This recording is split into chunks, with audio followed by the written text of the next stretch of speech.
मला निवडून येण्यासाठी 20 वर्ष गेली, मी 3 वेळा पराभूत झालो, पण कधी ईव्हीएमच्या विरोधामध्ये तक्रार केली नाही। मी निवडून येऊन सुद्धा आज तक्रार करतो। याला कारण असं आहे की माझ्या मतदारसंघामध्ये 1,10,000 एवढ्या मताचं शिफ्टिंग झालेलं आहे आणि म्हणून मी राजीनामा द्यायला तयार आहे। आणि मग बघा ना, दूध का दूध पाणी का पाणी झालं पाहिजे। या देशातल्या जनतेला आपलं मत कुठं गेलं हे कळालं पाहिजे आणि ट्रायल म्हणून मी माझा मतदारसंघ त्या ठिकाणी आणि या गावाप्रमाणेच माझ्या 91च्या 91 मतदारसंघामधील गावामध्ये हा असंतोष आहे, ही धग आहे। ज्या वेळेला मतमोजणीला आमचे निवडणूक प्रतिनिधी गेले होते, पहिला राऊंड दुसरा राऊंड झाल्यानंतर त्या ठिकाणी आमचे लोक सगळे हवेमध्ये उडाले। अशा पद्धतीनं मतदान ही अपेक्षाच नव्हती आणि दुसऱ्या राऊंडला आमचे लोक सगळे बाहेर आले आणि मग हे काय घडलं, काय झालं? त्या ठिकाणी साधारणपणे समोरच्या उमेदवाराला 54,000 एवढीच मतं पडायला पाहिजे होती, परंतु 54 दुनी म्हणजे प्रत्येक भारतीय जनता पार्टीच्या उमेदवाराला 1 मत पोल झालंय की माझं दुसरं मत त्या ठिकाणी शिफ्टिंग झालेलं आहे। आणि मग हा आक्रोश सगळ्या तालुक्यामधल्या सगळ्या गावामध्ये होता। मार्कडवाडी गावातील लोकांना असं वाटलं की आपली मतं गेली कुठे हे आपण तपासूया, म्हणून त्यांनी बॅलेट पेपर छापले, मीडियाला बोलवलं, चौथा स्तंभ या लोकशाहीचा म्हणून तुम्ही ऑब्झर्व्हर म्हणून काम करा, थेट प्रक्षेपण महाराष्ट्राला दाखवा की ह्या गावामध्ये नेमकं पिक्चर काय आहे। त्या ठिकाणी सीआरपीएफच्या तुकड्या घालण्यात आल्या, पोलिसाच्या बळाचा वापर करण्यात आला आणि माझ्यासहित 99 लोकांवरती गुन्हे दाखल करण्यात आले। माझं मत असं आहे की माझं मत गेलं कुठं हे विचारण्याचा आणि हे गेलेलं मत हे कुणाला गेलंय, मी कुणाला दिलंय त्याचा राईट हा माझा आहे। माझ्या मतदारसंघामध्ये असं घडलं की मी उत्तमराव जानकरांनी दिलेलं माझं मतच मला आलं नाही आणि मग जर अशा पद्धतीनं मताची चोरी होत असेल, या ठिकाणी जे 150 आमदार आहेत, तुम्ही मगा पाहिला असेल काल अमिषा पाडवी म्हणून एक आमदार आहेत, काय त्यांनी शपथ घेतली, मी निवडून आलो नाही।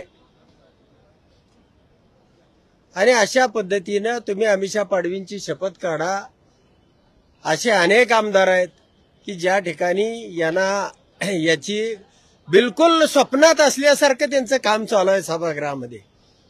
मी सकाळपासून बघतोय, त्यांचं त्यांनाच आश्चर्य होतंय की कसे निवडून आपण आलो।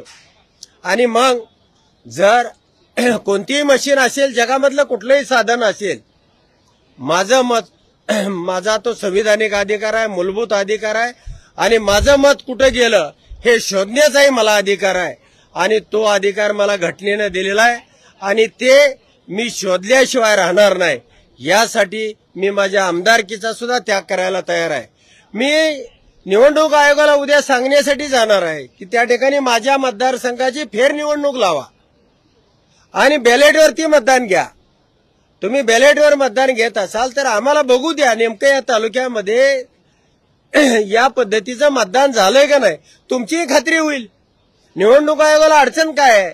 आणि एका गावाने मतदान घेतलं असलं तिथं काय त्याला संविधानिक काय अधिकार नव्हता, अथॉरिटी काय नव्हती, मीडिया घेत होतं आणि म्हणून पोटनिवडणूक घ्यायची। मी माझ्या पदाचा राजीनामा दिल्यानंतर निवडणूक आयोगाला पोटनिवडणूक ही घ्यावीच लागते, तो म्हणजे कायदा आहे आणि त्या माझ्या पोटनिवडणूक ही बॅलेट पेपरवरती व्हावी।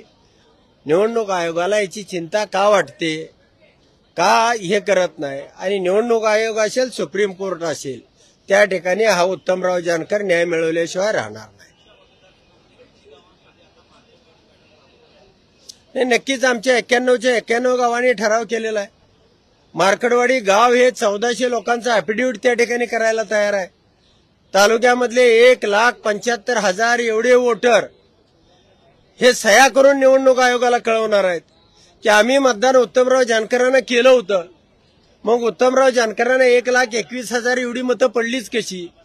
आमची इतर 54,000 मतं गेली कुठं? हे सुद्धा त्या ठिकाणी आम्हाला मशीन मधलं काय कळत नाही.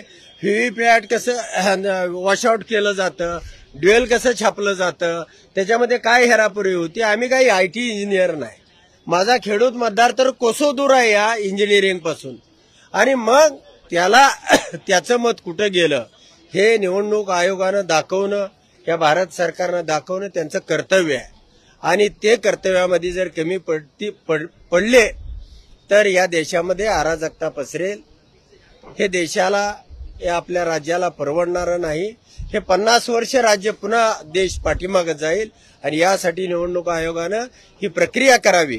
तुम्ही जम्मू काश्मीरमध्ये निवडणुका घेता, तुम्ही गडचिरोलीमध्ये निवडणुका घेता, आणि एक निवडणूक बॅलेट पेपरवर घ्यायला अडचण काय? हे माझं नाही, आमच्या 1,75,000 लोकांचा तो आक्रोश आहे.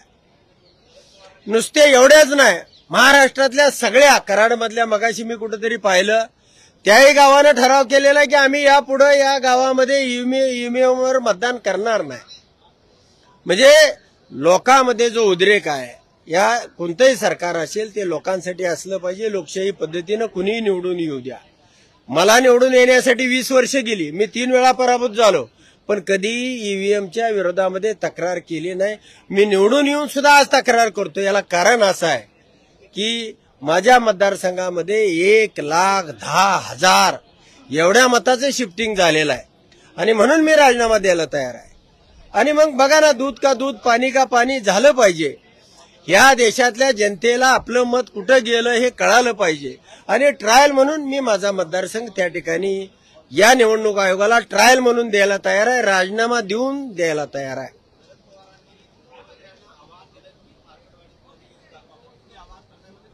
नक्कीच मुख्यमंत्र्यांनी जावं, प्रधानमंत्र्यांनी जावं, आणि अशा पद्धतीनं जे काहीतरी पुलवामा दाखवायचं आणि मतं घ्यायची, 400 पार दाखवायचं, आणि आम्ही कमी पडलो म्हणायचं, लाडकी बहीण सांगायची, लाडकी मशीन चालवायची, हे या देशामधल्या जनतेनं ओळखलेलं आहे. आणि आता हे फार काळ, फार दिवस चालणार नाही.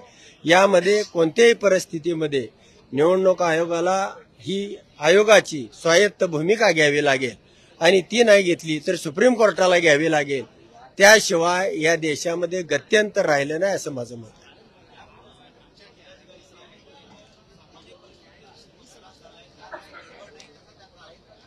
ते त्यांचेच अधिकारी आहेत. आणि अधिकाऱ्याच्या पातळीवरती तेवढंच नॉलेज. जिल्हाधिकाऱ्याला फार मोठा तो तंत्रज्ञ असं नाही. जिल्हा अधिकारी सुद्धा जो अनपढ माणूस आहे इतकंच त्याचंही नॉलेज आहे, त्याच्या पलीकडे नाही.